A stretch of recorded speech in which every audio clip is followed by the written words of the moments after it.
first met Shoki in 1990. We were both 5 years old and in nursery school together. I knew right from the start that I wanted to be her friend.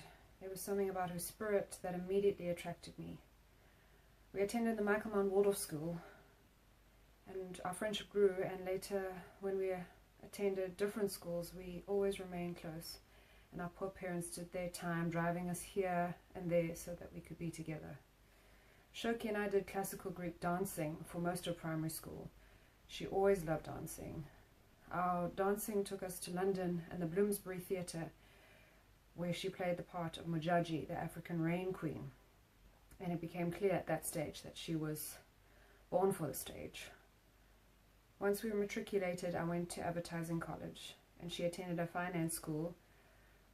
They were in the same building, and we saw each other often. But our love for the creative arts always called to us, and it wasn't long before we persuaded ourselves and each other that we had to follow our dreams. It was around this time that she started at AFDA, and I pursued a career in music. We were 20 years old and had our whole lives ahead of us. Over the last 14 years, we celebrated our achievements together, shared many tears and disappointments, and helped each other along the way over endless cups of tea, relating our sub-stories and laughing until our stomachs hurt. Our friendship was such that we always had that ability to get right back to where we left off, even after months apart. Some of my fondest memories of Shoki are the simplest moments far away from the spotlight, having toasted sandwiches together at our favorite tea room and daydreaming about the future. A day spent in our pajamas, chatting and knitting, and she coming over to help me bake a cake, even though she may be the worst cook in the world. We had a birthday tradition of singing happy birthday into the phone at 6 a.m. in the hopes that we would be the first to wish the other the happiest of days.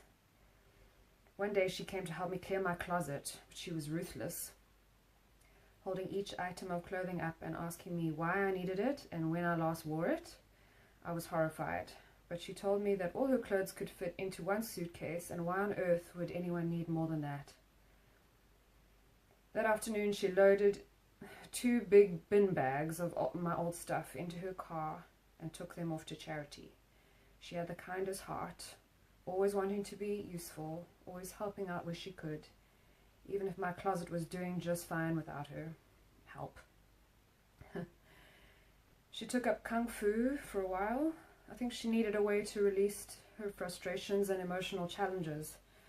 I remember going through to watch one of her fight nights, and she just amazed me. Such a small package with a powerful punch, an outward expression of her bold and fiery, determined nature. She was an amazing writer. She gave me the first drafts of a novel she had begun. It was Shoki's style to a T, glamorous, funny, thrilling. She was an extremely creative person, and her writing was evidence of her fascinating mind and brilliant ideas. In 2011, she co-founded and helped create Pop Art Theatre in Maboneng, an understated performance space where young creatives could showcase their work and begin their own journey in acting and performance. Aside from her own award-winning performances over the years and her wonderful achievements in acting, she always found the industry brutal and struggled with her own self-doubt. She always found it hard to fit in. She was a beautiful, intelligent, and understanding human with a knack for comedy. She always found the funny side in any given situation, and that's what made her so relatable and special. That's what gave her the edge, and that's why the country fell in love with that high-pitched laugh and the bright smile that lit up every room every time. Her death is a huge personal loss for us all, as well as a loss for the arts. In private, she always played down the work she did, but I don't think she realized the massive contribution that she made to the arts and the impression she left on all of us. Moses, Corsi, Tsepiso, and family, I wish I could be with you today. It's times like these when words seem so insignificant. They bring no resolve. They offer no comfort. All I know is that it's been a privilege and a pleasure to watch Shoki's amazing journey over the decades. To watch a star come into her own, to have grown up together, and to have always been on each other's side. to have shared such joy. Your bravery, strength, makes me more determined to follow my own dreams and fight harder. A loyal companion, an enthusiastic friend, an inspiration, a fiery lion. My Leo, my sister, I love you and miss you until we meet again.